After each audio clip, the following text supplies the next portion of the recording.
ಕಾಡಿನ ಪ್ರಾಣಿಗಳನ್ನೆಲ್ಲ ಮೂರ್ಖಗೊಳಿಸಿ ತನ್ನ ಹೊಟ್ಟೆಯನ್ನು ತುಂಬಿಸ್ಕೊತಿರ್ತಕ್ಕಂತಹ ಒಂದು ನರಿ ಒಂದು ದಿನ ಒಂದು ಕೈಯಲ್ಲಿ ಬ್ರಷ್ ಇನ್ನೊಂದು ಕೈಯಲ್ಲಿ ಬಣ್ಣದ ಡಬ್ಬಿಯನ್ನು ಹಿಡಿದು ಕಾಡಿನ ಮುಖ್ಯ ದಾರಿಯಲ್ಲಿ ನಿಂತಿರ್ತದಂತೆ. ಅದನ್ನು ನೋಡಿದಂತ ಕತ್ತೆ, ಯಾಕೆ ನೀನು ಇಲ್ಲಿ ನಿಂತ್ಕೊಂಡಿದ್ಯಾ ನರಿಯನ್ನ ಅಂತ ಕೇಳ್ತಂತೆ.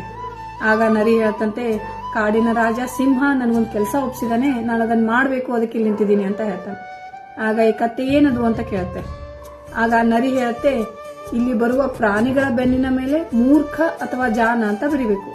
ಯಾವ ಪ್ರಾಣಿಯ ಬೆನ್ನಿನ ಮೇಲೆ ಮೂರ್ಖ ಅಂತ ಇದೆಯೋ ಅದನ್ನು ಮಾತ್ರ ಆ ಸಿಂಹ ತಿನ್ನುತ್ತಂತೆ, ಜಾನ ಇದ್ದ ಪ್ರಾಣಿನ ತಿನ್ನೋಲ್ವಂತೆ ಅಂತ ಹೇಳುತ್ತೆ. ಈ ಮೂರ್ಖ ಕತ್ತೆ ಆ ಮಾತನ್ನ ನಂಬಿ, ಹಾಗಾದ್ರೆ ನನ್ನ ಬೆನ್ನ ಮೇಲೆ ಜಾನ ಅಂತ ಬರಿ ಅಂತ ಕೇಳುತ್ತೆ.